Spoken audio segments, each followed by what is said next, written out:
So he said to me on the first day, Shani, my gosh, what are you on? I said, I'm on the energy of the room, Noddy.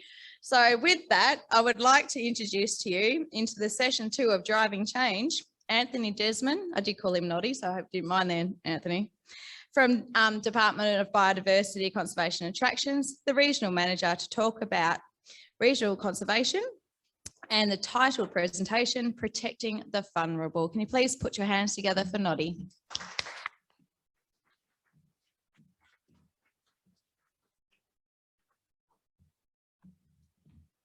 Thanks, Johnny. I'll just very quickly say I'm not the regional manager and not likely to be in any hurry. So I thought there's a couple of things I want to cover in my talk, and it's very quickly about what we do in the department, but it's more about how we interact in an area where we have a species that is vulnerable. If you've got a critically endangered species, you've got a clear way to go forward, but if you've got something that's vulnerable, then it's a little bit harder to decide exactly how much effort to put into it. And I'm about to make myself very vulnerable, probably critically endangered, by saying the opening line I have with every conversation about malleefowl goes something along the lines of, malleefowl, they're common as muck, they're bloody everywhere. Now that doesn't always make me popular, fair enough. So the area I'm going to mainly concentrate on is this our Midwest region, and I'm not sure how well it's showing up there, but the blue dots are all the records from relatively recent years. They're sightings and mounds, so it's a bit of a mix, and as standard you would expect, there's a lot around any development, whether that's mining or infrastructure, and you get these lines and areas that there's real concentrations of them. Now, I think when we looked at it a bit harder, you'd probably find that that concentration is a bit more widespread. But I want to talk about 3 principal areas that we deal with a bit today. And the first one is that Carrara Rangeland Park in that area out to the east. So this is the southern Yamatji Bottomire country. It's 500,000 hectares, or over 500,000 hectares. And that's principally there. I'll be talking about the active management predator experiment. Kalbarri National Park, 190,000 hectares. There's a fair bit going on there, so that'll be a major concentration of what I talk about. And this funny little area with UCL, and you can see the strip there of the blue dots in there, UCL and stuff up just to the north of Kalbarri. So while I can throw out a line very quickly that says they're common as muck and they're everywhere, there's a few things that stand out about malleefowl that do sort of draw you towards them. And I'm talking to a converted audience here, I know, but one of the things that really does stand out to me is the community involvement and community desire to do something about this species. And I think that's very clear from everywhere you go. So, you know, they're pretty charismatic critters. But like I said, there's a lot of them out there. They're widely distributed across our environment, across a stack of our reserves, areas that we manage. How do we deal with it? And I compare them to a whole bunch of other things that we've got. You know, we've been doing some more prioritisation work recently, and the numbers are something in the range of over 100 ecological communities, over 600 fauna taxa, and over 700 flora taxa that we've got to deal with. That's a lot of things to try and work out how to deal with. Why would I go with this guy? If you're an arachnophobe, please look off to one side. So this is a bit of a difference. I threw this in because I didn't think there'd probably be too many invertebrates in the talk, but also because this is one that's really jumped out at us very recently. So relatively recently described. It's an idiosoma, trapdoor spider. This isn't a very attractive photo of it because it's the only known specimen and it's dead. So it occurs in Mount Lejeune National Park, or Lejeune National Park. Like I said, one scientifically known specimen. So we know hardly anything about this. I do know that that area cops a fair bit of fire. I do know that it's got pigs in it. I do know that we've got a bunch of things that we've got to deal with, but I don't know how to deal with this thing. like, I don't know how to survey for it. I haven't got a group behind me who's really keen and desirous to go out there. But these guys, we do. So that's really the solution to my dilemma about how do I get in, why should I get involved with Malleefowl? There is strong community interest and support. You know, there's this great group of volunteers out there prepared to teach us how to go do the monitoring that we need to do. There's those monitoring techniques and including the reporting, and Liz put some of that up today, and that was fantastic. That's something that really stands out to me as a reason to get involved, because you actually get something at the end of that process that says, here's the trajectory for this thing. And you can make a decision then about how am I going to change my management to try and fix that trajectory if there's an issue.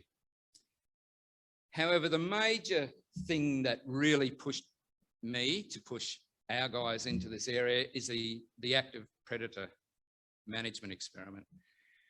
And that comes out of one of the earlier reports that said that fox baiting didn't help Malleefowl. And I went, oh, what a load of twaddle. That can't be right. It just doesn't make any sense. And so I had a bit of a read and I thought, actually, this doesn't make any sense. This process that they've used doesn't make any sense because they haven't actually given me any evidence that it's effective fox control that they're talking about. And it was good to have Jessica's talk yesterday. It gives me some inspiration. So I had a chat to Michael Bowden, had a whinge about it, blah, blah, blah, and said, you know, this is ridiculous. But then the big nationwide project comes up and there's an opportunity to go to somewhere that I know is relatively well baited, Kalbarri National Park, and throw that into the system to try and say, well, if you do have very effective predator management, does that make a difference? And I'll talk a bit more about that in a little while. However, the other bit that really comes with this, and it comes out of the process that the Commissioner talked about the other day, or Acting Commissioner, is the funding. And so we've been very lucky to work with Jessica and Jana through NAC to get some of the LiDAR work done. Now, we would never have done that. We know that somewhere like Kalbarri has a lot of mounds available, all that sort of stuff, but we would not have paid for the LiDAR to do that. So having that then allows you to really set yourself up with a good monitoring program. And there's also a resource issue. You know, we do any involvement with staff, with volunteers, with whoever actually needs some coordination. And Dave Pongy's trying to hold up the back here. He was on the front as one of the contributors to this. It's fallen to him to do most of that work and with the assistance of NAC. So we really appreciate that. And the Malleefowl group, which their volunteer assistance has just been amazing. So ducking back to a couple of the spots, and I'll just run through some of the things we've done and some of the results, and then I'll talk a bit more about my what a load of twaddle statement. Carrara Rangeland Park, as I said, you know, it's a big area, 560,000 hectares plus, but to go with the badger offset, we decided to look at this area. And Dave did a lot of the work in trying to work out where we should go, what would be the most appropriate place to do the LiDAR. And you can see some of the results there. I won't go into too much detail on this, but, you know, LiDAR has proved to be very effective in this country. But what I want to highlight is a couple of things. So it's not the mound here that I want you to concentrate on, it's the vegetation in the background. You know, relatively open, but we have, you know, the density of mounds here, if you work it out, is around 0.001. So well-used area. We know there's lots of usage of this area because this area is also heavily used for resources. So there's a lot of iron ore mining out there, so there's a lot of survey, and then you start to get an idea that there's a lot of these critters out there, and you have to make some comment on how you look after them if there's mining in the area. But I do want to concentrate on Kalbarri National Park. As I said, we knew that there was a fairly good concentration of mounds and animals out there.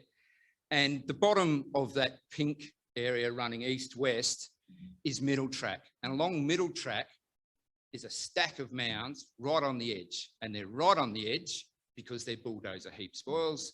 And the animals have just gone, hey, this is great. And we heard that earlier. this is an opportunity for me to put in less effort and get a great outcome. So there's a bunch of them along there, and the density here ends up to be about 0.03. Now in there, you can also see on the bit that goes up on an angle, there's a couple of active mounds in there that are monitored. And that fuel age of that is about 11, 12 years old. So since less than 10 years old, they've been active in that area. Now that seems like a very low fuel age for something that's chasing litter. But if you look at the density of that vegetation behind there, the acacia has just come back really rapidly. It drops lots of leaves and they've got everything that they can want. So Dana also talked about the difficulty of walking into this area, and hats off to all those who've been involved in going into it. I've done some work in this country and it's not much fun. It's thick, it's hard. To get a kilometre takes you an hour, bashing yourself through the bush. So we don't tend to use volunteers so much for this area because that's really unfair. We're much better off flogging our own staff. They're getting paid for it. And once again, just, you know, quickly, very dense vegetation in the background. I'm going to move on now to, those areas also have the standard 10 set of cameras deployed for the predator stuff. At the same time as this, we've been doing another project, which is about trying to determine what is the most effective cat baiting prescription using 1080 aerial baits. And as part of that project, we deployed 60 cameras and they've been out there since 2016. They've taken a hell of a lot of photos, something in the range of 200,000 up to 2019. And this data is based on that 2016 to 2019 stuff. We've still got a lot of data to go in, but unfortunately, the volunteer who did the 200,000 photos and went through them got a job. Lesson there, don't let them get jobs. But what this one is showing is a bit about malleefowl numbers. So if you look down in the bottom corner, you can see that there's a couple of little lumps there that are purple. That is high malleefowl numbers on the camera. This is very simplistic. This is not as anywhere near as statistically rigorous as what we got yesterday from Jessica, which was very impressive. But it's just to give you a general feel for things. And that area there, you can see there's a line running across. That is middle track. So once again, this is in the area where all those mounds are. We know they're active. We know there's lots happening there. And you can see up in the north area there, there's another little patch. And off to one side up in that north area, there's some data missing there, but there's another little patch up there. So here I have Kalbarri baited, aerially baited 3 times a year, 2 times for fox, once for cat, ground baited 4 times a year. I have shown that fox baiting is a magnificent thing and really works. Except the red line there, which I'm not too sure how well it's showing up, but that divides the park from Murchison House Station and the UCL above it. So that's not baited hardly at all. So I've got this issue where I'm saying, what a load of twaddle about this fox baiting thing. And then I'm getting some data that actually says, maybe the twaddle's right. So now I'm in a real tailspin and trying to work out what's happening. So I thought, well, there's got to be something else behind this. Let's throw a few more things at it. And yep, let's have a quick look at fox numbers. Yeah, surprisingly, not surprisingly for us. So step back, many years ago, we had issues with our baiting and we thought we had some problems. So we did a comparison between Murchison House and Kalbarri National Park to determine the number of foxes and cats there. And the number of foxes on Murchison House is out of this world. It's, they are really dense there. The National Park, hardly any at all. Cats, we'll see shortly. But if you look up in that northwest corner again, you can still see that there's quite high fox numbers right where those malleefowl numbers were highest. And down in our southern end on that middle track, the highest density of foxes, the bluer colour, is on our middle track. Not making much sense to me. And if we look at cats, you can see that on the park, relative to Murchison House, we have much higher numbers of cats. Now, this is early in our cat baiting experiment. We've got those 2 years to actually get in yet. So I'm hoping to see this reduce, but there's some perplexing info for me in this, but it's starting to show the value of actually doing this level of work, going to the effort of putting in programs that measure stuff that for species that otherwise I would be going, they're pretty common. We probably don't need to worry about it. So just once again, reminder, because we're going to go into a couple of other things that I looked at here. This is the density of malleefowl down the bottom, and up there on Murchison House, pretty good. And decided to look at goats, because surely that must be the issue. Goat numbers on Murchison House, lots of them again, but yet again, once they're in that same area as the malleefowl, hardly any on the park because we shoot every year for 5 days doing aerial shooting. So we know the numbers are relatively low, but the goat stuff doesn't add up either really from this data. And so I thought we'll try kangaroos, and the data doesn't add up there either. So I tried echidnas, and I tried monitors, I tried everything. Nothing really adds up from this data. So I think the thing I've taken away from this is the more data we've got and the longer we work at this and the more sites we do, the better value it is. So when the badger licata option came up, I'm more than happy that we support that, because I think we have got a species here who's charismatic, who has a lot of community support, who is important in the environment and has some issues. And that's that beauty of that trend data that you get that says, well, in WA, maybe they're not doing so well. So I can say my cynical, they're everywhere. And that's I'm very lucky that I've been to a lot of spots where they are very common and I get to see them. And we probably don't need to let this go outside the room, but I get a little thrill every time I see one in the wild or find an active malleefowl mount. They are amazing creatures. We want to see them in the environment. They're important to a lot of people, but we still got to work out what the best ways for me as a manager to assist them to survive in our environment. And here's another little thing that I got Pongy to work at. Trying to work out what the hell's happening. But so we looked at the vegetation, and this is very broad vegetation types, but down here in the bottom is some heath scrub, and that's where we find our really high numbers of malleefowl mounds in particular. Up here is this interesting little bit on the Northwest Coastal Highway, and if you know Northwest Coastal Highway, there's some tanks on there. Like if I wanted someone to see malleefowl, I'd say just drive up and down there. Like they walk out, they'll stop, they'll check the roads clear, then they'll cross the road. It's amazing numbers up there. Why? I don't know.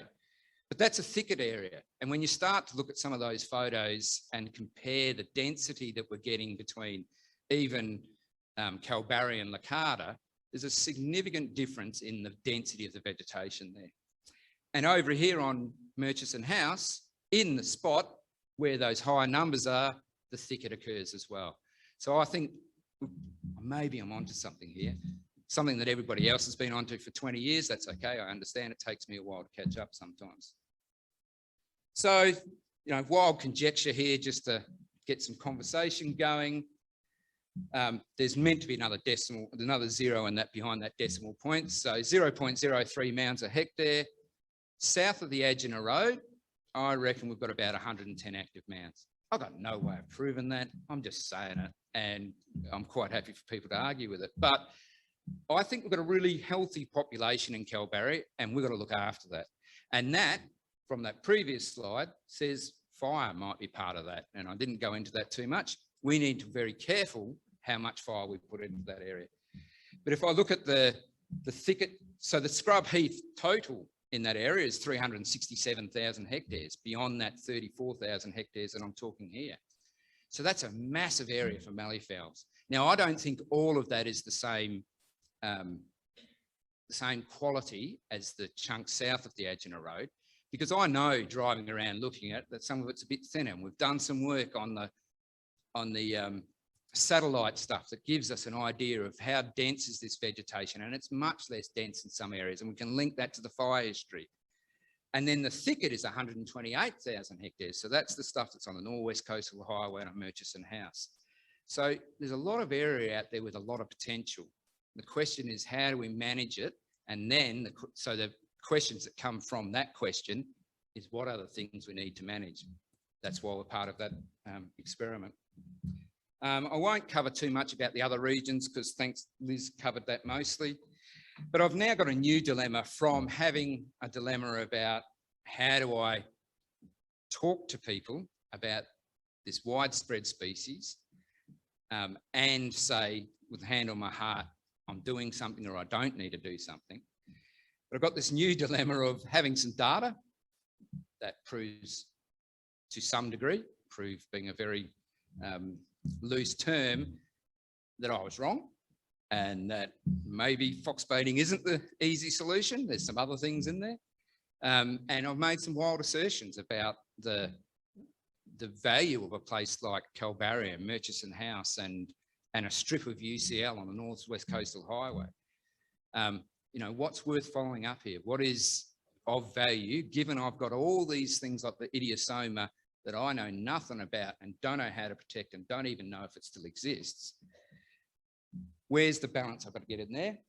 And we're doing, you know, across the departmental estate, we are doing those first principle issues of look after the vegetation, do some fire mitigation so we don't get massive fires, high intensity, that landscape scale, cat, fox stuff, you know, South Coast, all these places are doing that. But what more can we do if we've got more resources? And we will have people resources coming in, I'm happy to say, and we'll have some funding for some of these projects. But what more should we be doing to really shore up the back end of these birds? I will say a quick, I have to say a very big thanks to NAC and its staff. We've had an incredible relationship over the last 5 or 6 years, maybe a bit longer now, and it's been very valuable. And when you look at the collaboration stuff that's been talked about time and time again, that is one of the things that's a standout for me. And it's also then follows down the National Mallee-Fowl Recovery Team and the Mallee-Fowl Recovery Group. And I've sat in on a few of their the Mallee-Fowl Recovery Group meetings. I haven't said too often my silly statement because, you know, I don't want to upset them too much, but it's very impressive, that whole collaboration and the effort that goes in from that group to pushing along and helping a department like us, who should be out leading, but we're following behind and learning what we need to do. I think some of that stuff is just amazing, and I think that's why I really want to concentrate on them. The NLP for the funding to do the LiDAR and all the other stuff, bits and pieces that are happening, and staff from DBCA, staff from NAC, and all the volunteers that have contributed. Thanks very much. It's really appreciated.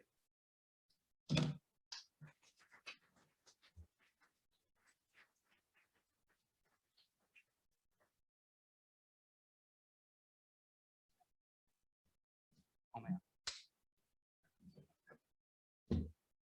That was a quick out. What a great talk, Noddy, across Nunda, Budimaya and Southern Yamaji countries. Great work and great collaboration.